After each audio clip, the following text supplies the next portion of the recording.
Welcome back to another UNC Tar Heels basketball recruiting podcast here on TarHeelIllustrated.com. And if you're checking us out on our YouTube channel, Tar Heel Illustrated, I'm THI publisher, and joining me is our basketball recruiting analyst, David Sisk. And David, the topic of this podcast is just sort of look back at the last several months here during the COVID shutdown and the effect of there being no AAU circuit, no summer season, but barely a spring and summer season. Nothing happened in the spring. And then when we got into June, a few things opened up. I know that in Atlanta, Dan McDonald was involved in a lot of stuff at a facility there. They have had a lot of events. Myrtle Beach, the big shot stuff at Myrtle Beach and Rock Hill in South Carolina have had a lot of events. And I know Kansas City and I believe Omaha have had some events. I don't know off the top of my head where else kids have been playing. So there's been some basketball, just not a lot of basketball, and not all of the kids have played that much. So now that we've had a chance to get through this, and you were an AAU coach for a long time, and you've been through this as a college coach, you know, how you recruit kids and how you scout kids.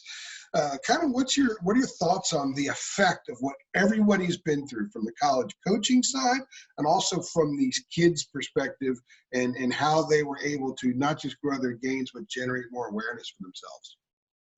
It makes it more difficult for everybody. I don't think if you start with the players and you go to parents, you go to AAU coaches, you go to college coaches, you go with people in recruiting media, you go to evaluators, what have you. I can't think of one individual in any of these roles who have had an easier time because of it. It's been tougher for everybody. And there's so many different ways you can go, obviously, from having said that, but one of my favorite times, I'll be honest with you, this is just me. I would rather go to like an EYBL event or something like that over a weekend than I would to a college basketball game. And it's just, there's not a lot of them. And man, I'll give you an example. Kerwin Walton. If Kerwin Walton would have been born a year later, there would be no Kerwin Walton at North Carolina. I promise you that one. I was in Birmingham. I'll share this story. I was in Birmingham, Hoover, at the Adidas Nationals in July 2019. He went in, and we're talking in July, between his junior and senior year. He had 4 offers: Denver, Minnesota, and there were 2 more that I'm trying to think of. But I want to say maybe Iowa State was another one. But there was Drake. So that's what we're looking at, okay? He's playing for D1 Minnesota, and I was doing work for the University for the Minnesota Gopher Report. So it's not far from my home, so I'm down there watching him. Knew he could shoot. They had an outstanding team. He makes 10 threes Saturday morning, okay? It's a live event. He made 7 threes that afternoon. So he made 17 threes, I would say probably out of 19, 20 attempts in 2 games. It got to the point that every time he caught the ball, you were almost putting 3 points up for the scoreboard before he ever shot it, let alone to see if he did. He's much in the zone as anybody I've ever seen. And he already had a reputation. That afternoon, I counted coaches around the court, and there were 84 college coaches watching that game. And the thing was, he went on throughout in July, so he wasn't a one-hit wonder. It wasn't one game. He proved he could do it consistently, which is what coaches want to see. I interviewed him after that game in the cafeteria there, and the first thing I told him was, I said, your life has changed. And he said, my coach just told me that.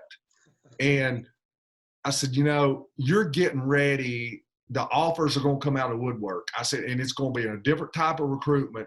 You're going to hear from schools you never thought you would have heard from. I think he got like 15 offers that week, and they were from ACC, SEC, Big 10, Big 12. They were all over the country. So he went from like Denver and Drake to like Ohio State and Michigan and North Carolina. And it just, you don't get as much of that. I know you do some, But I'm telling you, the live events just give you, they're called exposure events, and that's what they are. They're played in front of the best competition, in front of the college coaches, and it's just invaluable what you can get out of it. As a former well, you're still a coach, but what's a coach, always a coach. As a coach, what is the value that you can get out of not just seeing a kid once or twice, but if you go somewhere where he plays 4 times in a weekend this weekend, and you happen to be in a spot the next weekend when there's events, you get to see him again. What is the added value that you get being able to see him in person, aside from the stuff that's obvious on film? He's got game. He plays well off the ball. It looks like he gets along with his teammates. What other kind of things can you see that all these coaches, from Roy Williams and Mike Krzyzewski right on down to the guys at Elon and Cleveland State, were not really able to see this year? Because none of them, even though there were events, none of them could be there in person to watch them. It's hard to tell how athletic a kid is. It's hard to tell how big he is.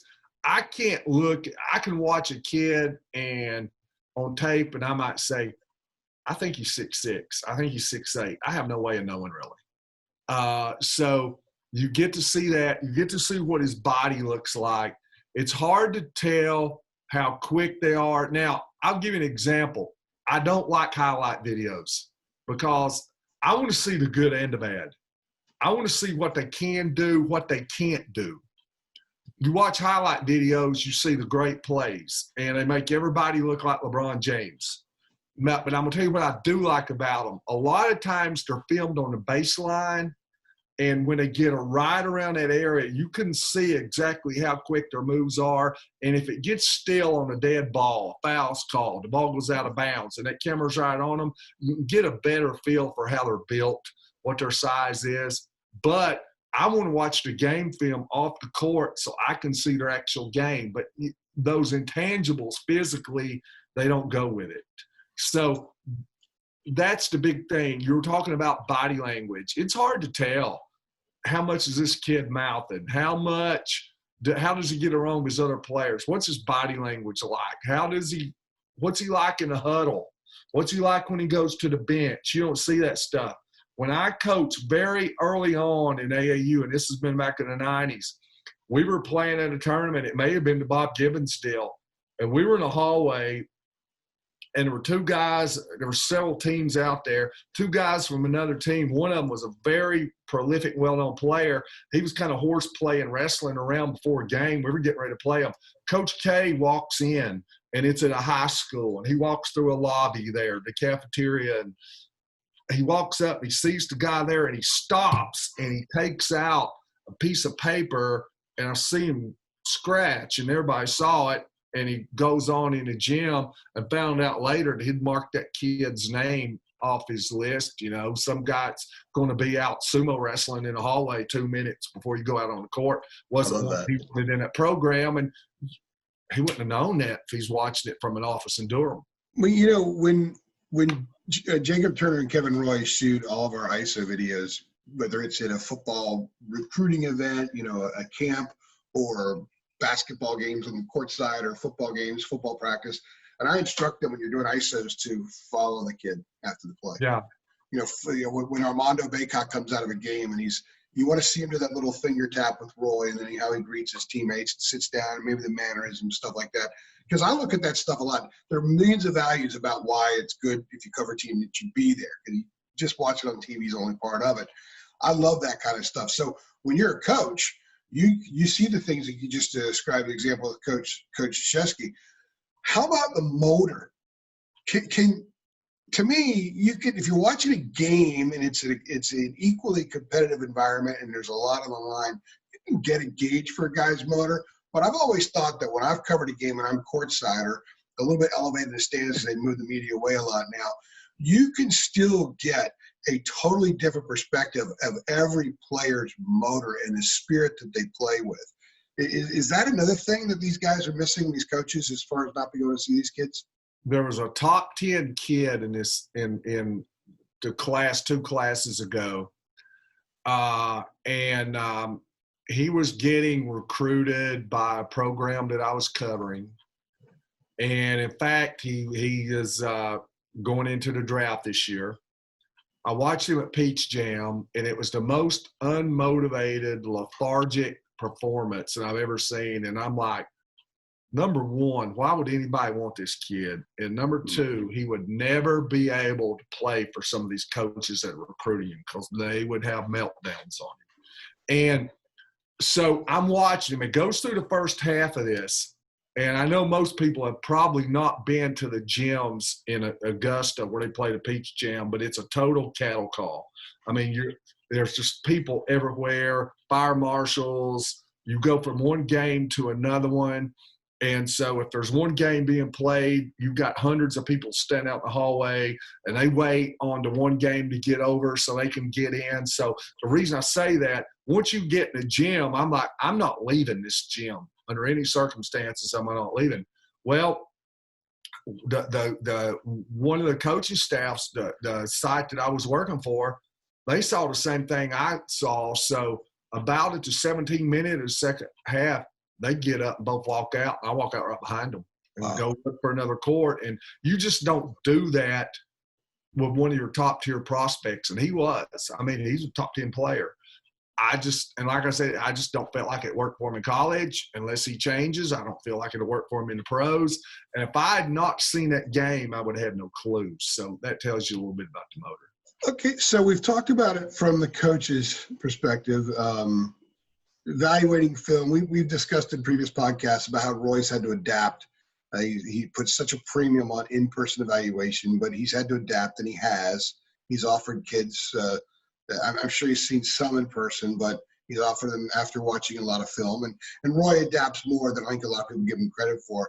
And we've also discussed the Kerwin Walton examples. But what about the top 35, the top 50 kids, the ones that everybody knows they're really good? They're going to get tons of offers. And some of them are going to end up, a lot of them are going to end up lottery picks. What do they miss by not either being able to participate much or at all, not having really done that since before the shutdown? So they missed the spring, they missed the summer, and now they're into getting into the fall, and they haven't been able to kind of get their wheels churning in real competition for quite some time. How does that affect those kids? Well, it's still a crapshoot, even from a coach's standpoint at a time. Okay, let's say Roy Williams. We're talking, you said top 35, let's say. Yeah, let's stay there. Let's take top 35. We'll condense it a little bit. You can't now for all of them. So, which ones is it going to be? Now, the good thing is I would say that Roy has seen most of those guys. I think that I've noticed that coaches who are kind of like Roy, and I came up under the great Charlie Benson with the Tennessee Travelers, and Charlie's philosophy was, I'm not going to watch tape on a kid. I'm going to go watch them play live, and I'm not going to watch them just one time. You've got to watch them 4 or 5 times. I think coaches, here's the thing you look at. Let's say you offer somebody that's in that range. Now, maybe they played on a program before where you were recruiting somebody else, and now you've got to move on to plan B a little bit, and you actually saw that kid play, and he had a really good game, and you say, hey, I'm going to offer this kid. But here's the thing, too. How many times have you seen that kid live? Or you may have seen him several times, but really not paid a whole lot of attention. It might have been the 4th time you saw him, and he had an incredible game. You might not have seen him again, or, something under that kind of scenario. So, it's not a total slam dunk, even with that. And I know there's different scenarios. So if you look at North Carolina and guys that they've offered, I mean, man, they've recruited Hunter Salas for a long time. They know about him. They know about Ingram. They know, I should say Brandon Ingram. They know about Ingram. So a lot of our listeners aren't going to like that. Yeah, I'm sorry. Just forgive me. I'm sorry. I'm okay with it, but a lot of them won't. Caleb Houston. There you go. Some of those, Roy's seen them over and over and over. So I guess I'm answering it more from a coach's standpoint. So here's the thing, top 35, top 50, maybe you can afford under that mantle there to maybe not get seen as much. Maybe it doesn't impact I think it probably impacts the ones who are trying to get seen, that are under the radar. But I don't think you want to get that reputation and build those habits where you just say, hey, okay, I don't care. This team's already offered me. I don't care if I play good or not, and that's the kind of kids you're trying to shy away from. Well, and if you're Roy doesn't cast a very wide net, doesn't offer a lot of kids. And a lot of times he offers kids late in the summer before their senior years in high school. It's not unusual for him. There's a process where he wants to feel comfortable. He wants to see them in lots of different situations. Like you said, you want to see the full game film because you want to see the bad along with the good. Roy wants to see the adversity. He wants to see the different types of challenges. He also wants to see growth. You want to measure growth. A lot of times they may go watch this kid from this class at a couple of AAU events, but they're also seeing the other guys that are there, some of the younger ones. So they watch them grow through the process, and they kind of gauge that. And if you think you're going to have a kid for a few years, you want to be able to see consistent, gradual growth. Can you track that fairly well on tape? Or is that something, again, you've got to be there in person to really feel good about what you're paying attention to and what you're tracking? I don't have to see it, I don't guess. I think I'd rather see it. And you got to remember, too, I think you're talking about old school coaches, too. And I don't mean that in a bad way. I mean it in a good way. That's what I'll give me, the old school coaches. I think when you're talking about the older guy, like I said, Charlie was, I guess he's 72, 73 years old. So when you start talking about the Roys to Bill Selfs to Calipari's to Coach K's, these guys have been in it. They know what they want. They coach these kids hard. They develop talent. I think, if you think about it, I remember back when I'm old enough to remember in high school the clicks of the game film when we're watching them with coaches. Those old 8mm. You've got the reels, and most people out here have no clue what I'm talking about. I do. I just stepped off a spaceship, but I can hear the noise of those. I can hear the noise of them, just the clicks. That reminds me of football and basketball in high school. Yeah, and that's what coaches stop it, rewind it, and hear those clicks. And, kind of like, you used to see them in the black and white. You'll see they'd go to the movies. You'll see something maybe if you watch an old movie and you'll hear the clicks, and they'll show World War II footage or something from the, back to the movies, in the United States. That scene in Rudy. There's that scene in Rudy where Rudy goes in and he speaks to, I guess, Coach Parsegian or something like that, and he says, I'll let you travel the team. And he's watching film with one of those things. You can hear the clicking in that scene. Yeah. I would imagine. Yeah, I can't imagine, though, that even Kay and Roy and even Boeheim probably aren't using that anymore. But here's the thing. I know that Roy actually uses an iPad when he goes on a plane. Roy doesn't he doesn't do Tweeter, as he calls it. He's not getting on there and looking up all kinds of stuff. Like if there are articles they want him to see, they print it out and put it on his desk. But when he travels, he's got an iPad. He watches a bunch of stuff on iPad. So he's queued up and ready for him. I promise you this, though. Roy cut his teeth on that stuff. He evaluated high school players on those kind of films. And it would be, like I say, we're watching stuff in HD and can't tell. How hard was it to be then? So he had to see them. So, we're creatures of habit. So they wanted to see players live for years. And I'm all for it. I think that's cool. I would like to be a fly on the wall back in those days to check out the evaluation. You imagine Terry Holland, evaluating Ralph Sampson. That was probably a quick one. But what about when he evaluated Jeff Lamp? Or when Roy, James Worthy was easy, but Buzz Peterson was actually kind of easy, and MJ. But what about someone like I don't know, Jeff Crompton or somebody like that played at Carolina? Those second tier guys. That would be some pretty interesting film room conversation. And I guess a lot of those conversations in a modern day way are happening now. One last question on this before we conclude this podcast. Now, do you think that the mid-majors and the lower Division I programs are hurt a lot more than the power ones are? Because the power ones still kind of know who's who. So let's say Kerwin Walton doesn't blow up, or those guys don't have that opportunity, and nobody knows that much about him.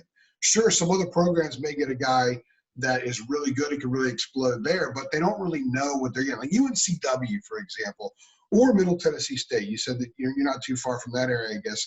Is it more difficult for them right now than it is for the ACC and the SEC? I think you're going to have more players maybe fall in your lap that you would normally get because it's probably more regionalized. So I think they kind of know you mentioned Middle Tennessee State. A lot of people in Western North Carolina remember Nick McDivitt. It was in UNC Asheville. He's at Middle Tennessee State now. He knows the players in this region. So I think some of them kind of fall in his lap. I think he's probably sitting there praying that Grant Slatton or somebody like that doesn't blow up and go to Ole Miss so he can have a shot at them. Yeah. But here's what I think is going to happen. I think you will have more mid and low majors that are really, really good go to low and mid-major schools. But I think you're going to end up seeing more transfers. And we still talk about that one-time transfer that's coming up, but even not.